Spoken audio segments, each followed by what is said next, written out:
Hello, my name is Sean, and I thought I'd share something a little cool. So, here we are playing Bloodborne. I figured I'd start from this point, just for those of you who don't know how to get to the Cleric Beast, know how, because I know that I accidentally fought a second boss first.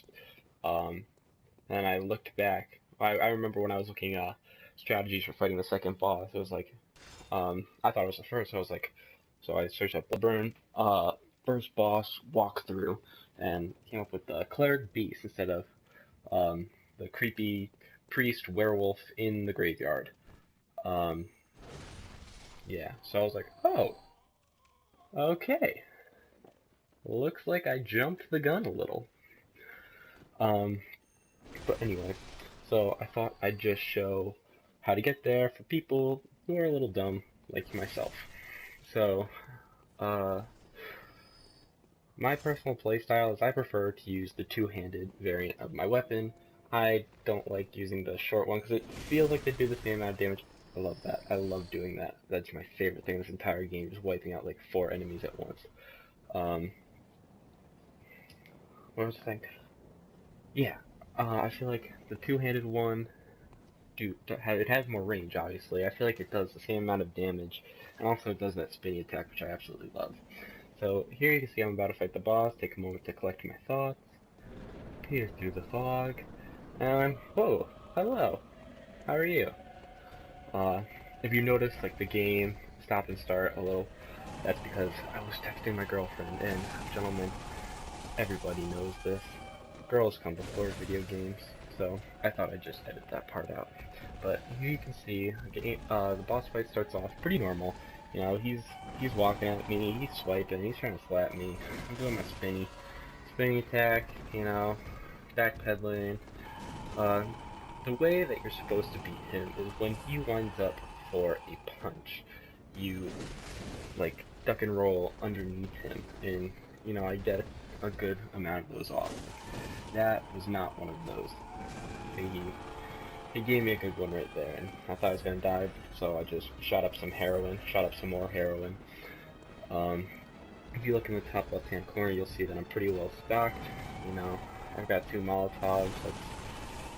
That's less than I usually have on me, but I went into it with the most amount of blood vials and the most amount of bullets I could have, but like I said, I don't really use the gun and weapon too often. And even now, when I go one-handed, I use the torch just so I can light up those dark places. So see, that's one of those roles that you're supposed to. Oh, cameo from my dog.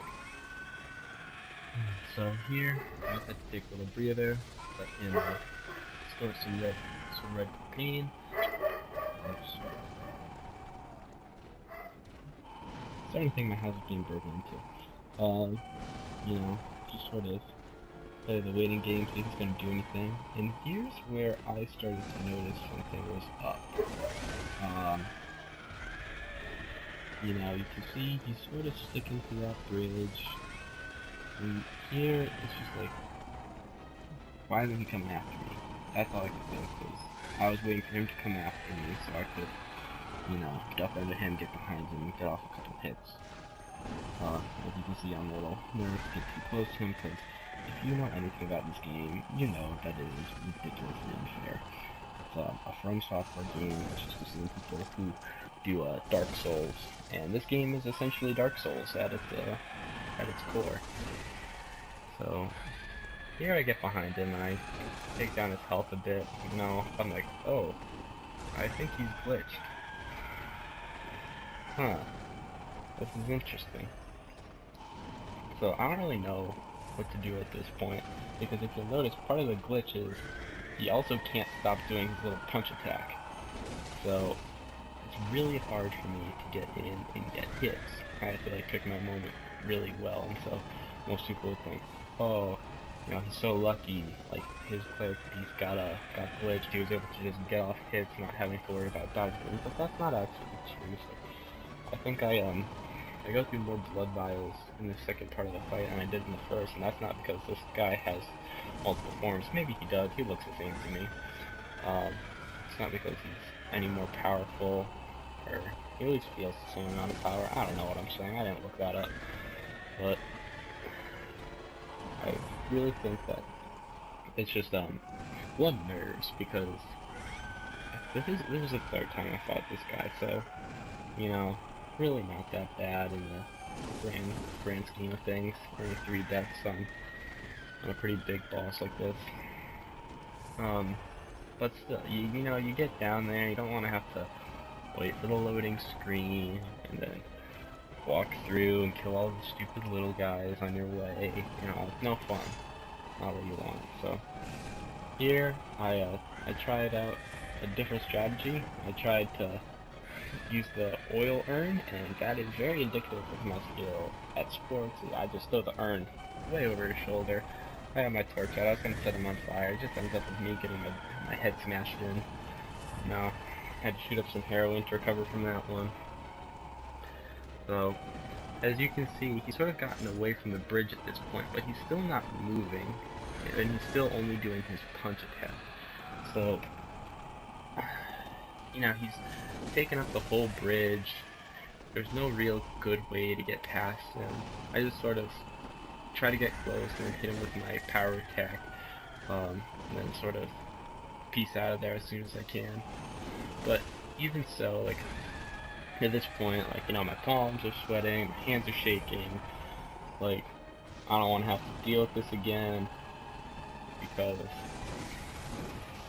when I got this game, the first area, the first Central Yarnum area, it took me 3 hours to get to the next checkpoint.